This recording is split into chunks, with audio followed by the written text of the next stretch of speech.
Hola a todos, es un gusto poder saludarlos. Hoy vamos a ver el capítulo 1 de la materia Finanzas Públicas y Fiscalidad Internacional de la licenciatura en Comercio Internacional de la Universidad Nacional de Villa María. Este capítulo 1 es sobre el rol del Estado.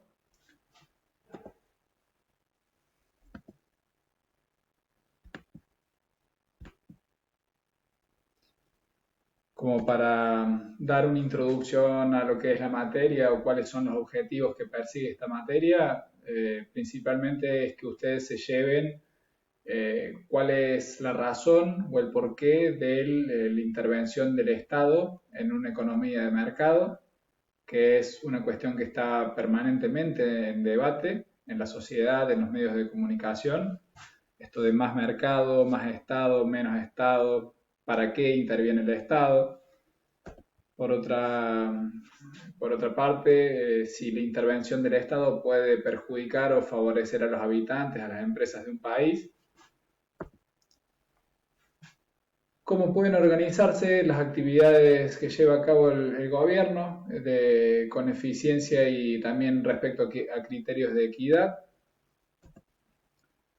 y de qué manera se financia cada nivel de gobierno y cuál es el impacto que esto tiene sobre sus ciudadanos. Y algo muy importante, principalmente para que es un objetivo específico para los alumnos de esta carrera, es qué efectos tiene en la inserción internacional las formas en que se financia el Estado y en las maneras en que lleva a cabo su accionar, porque bueno, precisamente lo que buscamos dilucidar es cómo el Estado a través de sus intervenciones y sus distintas políticas de gastos y de ingresos puede influir sobre las actividades de comercio internacional. Entonces, respondiendo una de las preguntas que allí se planteaban, decimos que sí, efectivamente el Estado influye en el bienestar y en la conducta de los habitantes a través de la provisión de servicios públicos, como puede ser la defensa, la justicia, o también a través de la provisión de servicios que son de orden privado, como pueden ser la educación, la salud y la vivienda.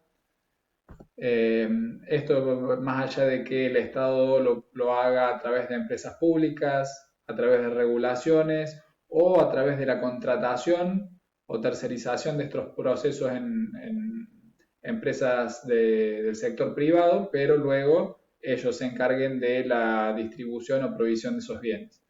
Entonces, acá surge la primera pregunta, es cómo se van a financiar todos estos servicios que va a brindar el Estado, y es lo que da paso a la intervención precisamente por parte del Estado. Es decir, lo que está de fondo es las preguntas básicas de la economía: qué, cómo y para quién producir, donde el qué se refiere precisamente a cómo se van a dirigir los factores de la producción respecto a las necesidades que tiene esa sociedad, el cómo respecto a las técnicas productivas que se van a utilizar para obtener esos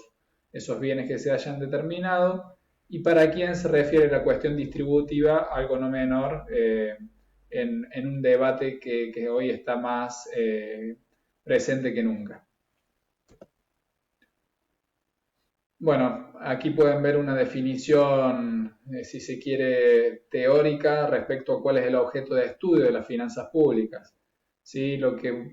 busca el estudiar las finanzas públicas es el accionar del Estado en el campo económico y la diversidad de unidades que conforman su estructura. También cómo se distribuye entre la población los beneficios de esta actuación pública y cómo se reparten los costos que significa el financiamiento de estas actividades gubernamentales. Y otro punto importante es sobre quién incide verdaderamente la carga impositiva, que son cuestiones que vamos a ir profundizando a lo largo de la materia. Algo que nos tiene que quedar claro respecto a una diferencia fundamental entre lo que es la actividad del Estado respecto a las empresas privadas es la coercitividad respecto a las decisiones y acciones que lleva a cabo respecto a los habitantes y el sector privado en general, es que toda la población, todas las empresas deben acatar las resoluciones y leyes que imparte el Estado. Es decir, si el Estado aplica una norma, una nueva ley, un nuevo impuesto, no se puede desobedecer esta decisión, en tanto pueden recaer sobre los individuos consecuencias legales, por lo tanto, es como que el Estado obliga a su cumplimiento. Otra diferencia respecto a las empresas privadas es que los funcionarios son electos a través de un proceso electoral y ejecutan sus decisiones a través del presupuesto aprobado por el Congreso. Es decir,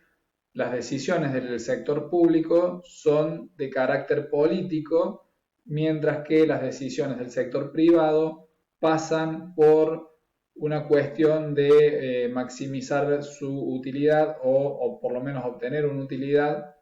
Entonces, aquí no hay un criterio político en la decisión en las empresas privadas. Y otra diferencia es que las decisiones del gobierno son centralizadas, es decir, hay una cabeza que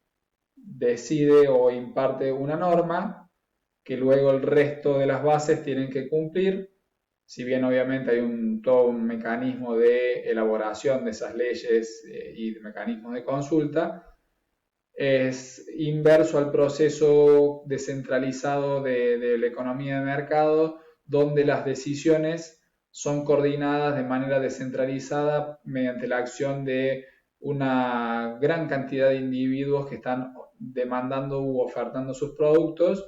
y esa interacción que tienen lleva a una coincidencia en cierto precio, y de esa manera se determina qué producir, de qué manera y cuál es el precio de mercado de ese bien.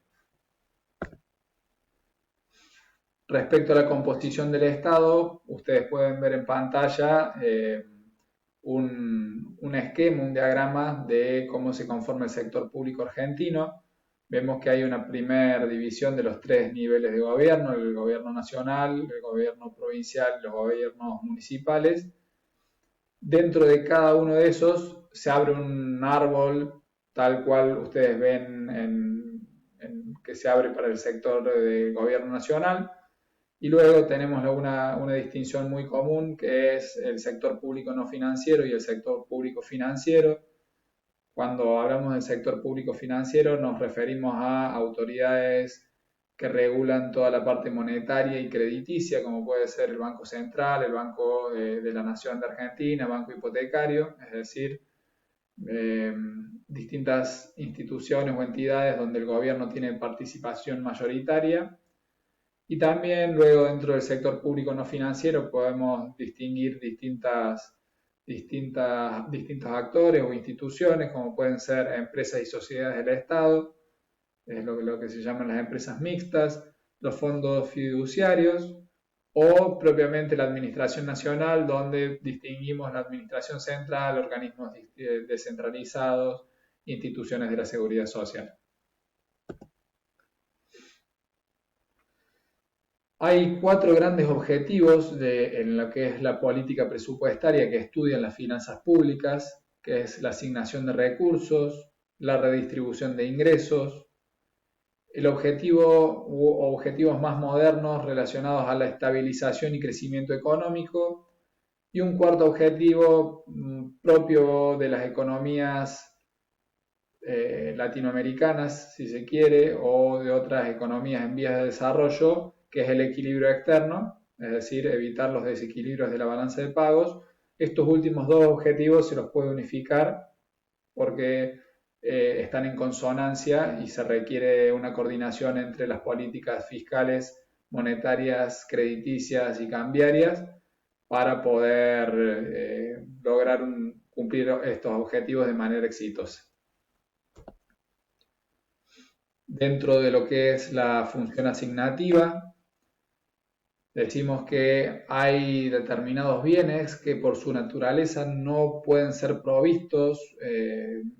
por el mercado o por las empresas privadas de manera eficiente, ya que el mercado falla totalmente en asignar los recursos. ¿Sí? Hay un problema de las señales que envían los consumidores. Por lo tanto, la intervención del Estado lo que viene es a corregir esas fallas de mercado precisamente para maximizar la eficiencia económica. Sí, este punto es muy importante.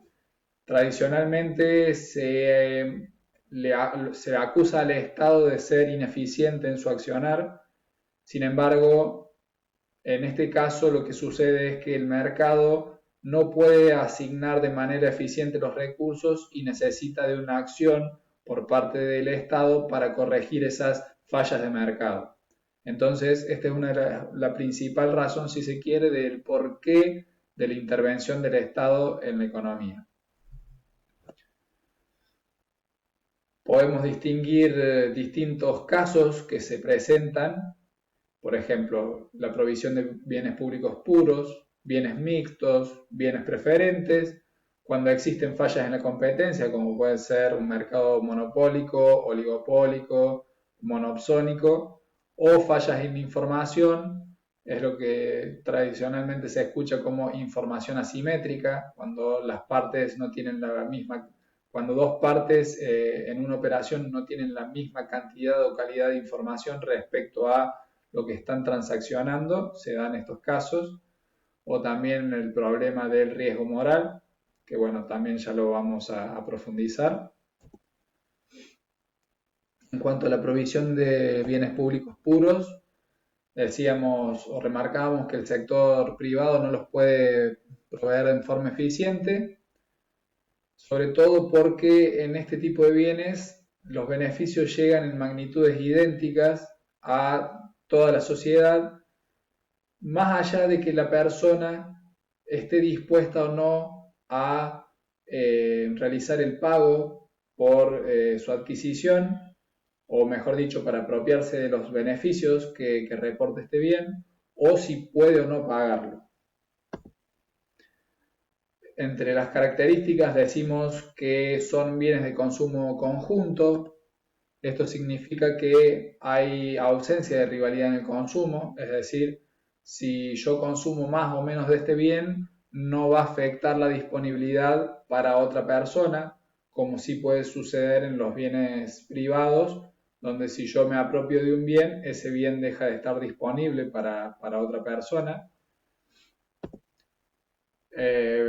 Un ejemplo puede ser la defensa exterior, ¿sí? O el alumbrado público, donde si yo paso más horas abajo de un farol que hay en la calle, no por eso lo privo de la iluminación que puede recibir otro vecino,